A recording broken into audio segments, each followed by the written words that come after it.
Hi guys, I'm Andrew Henderson from Nomad Capitalist here in Kuala Lumpur, Malaysia, and this is the second in several videos that I'm making about my experience purchasing a property here in Malaysia, what the experience was like, and what you might expect if you want to do the same thing. Now, in a recent video that I made, which was the first in the series, I talked about my general experience going through the process, how long it took, and everything that went on. And so today what I'm going to talk about is my experience with the different vendors, the work that was required on my part, and what you should expect in that regard. And then in the future, we're going to talk about setting the apartment up, dealing with all that stuff on the ground, and then in the last video, we'll talk about some of the laws and my outlook on Malaysia in general to answer some of the questions that we've gotten already.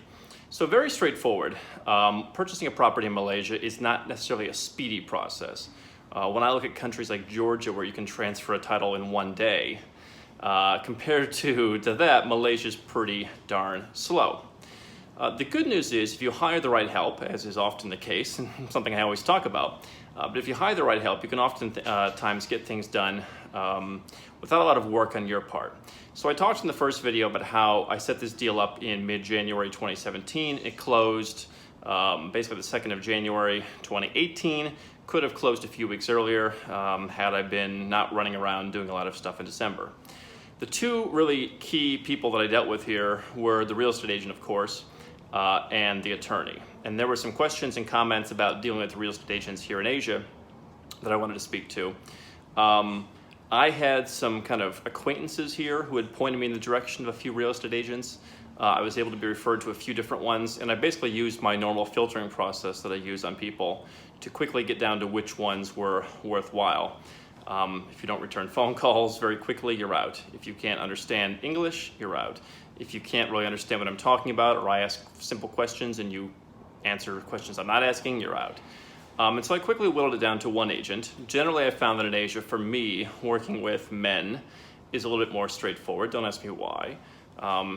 Obviously, in my own business, I work almost entirely with women on my staff. But for Asian property, Asian banking, I found that working with men is a little bit easier. So I basically had a male-female team who helped me. The guy seemed to really understand what I was doing, met a bunch of different sellers, basically focused my efforts on one part of town, KLCC, and so I found someone who's an expert in that area.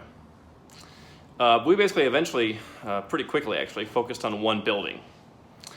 And we basically just started going through the inventory. One thing I've talked about is it's a buyer's market in Kuala Lumpur. I've known that going in all along. You don't really have as much liquidity as some people might like, but you do have a ton of supply, a ton of inventory. So we basically just went through the building, started negotiating with people, and again, applying my same filters. Who's willing to deal, who's playing the game of what I have is gold, get rid of them, and go from there. What my process was is to eliminate the places with huge view premiums. I don't know that you necessarily recoup those, even though it may be a good lifestyle investment. I don't really like investing a lot of money in views. So I found what was a decent view, but not an amazing view, and said I can save $15,000 or $20,000 doing this. And then the process was getting turned over to the lawyer. I got a lawyer who basically handled everything for me.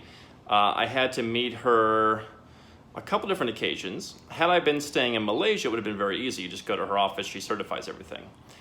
So about 3 months into the process, one of the documents that I had handled with her in Malaysia was rejected, and we had to meet up in Singapore when I was back in Singapore to have her come down and certify stuff because the systems are relatively the same.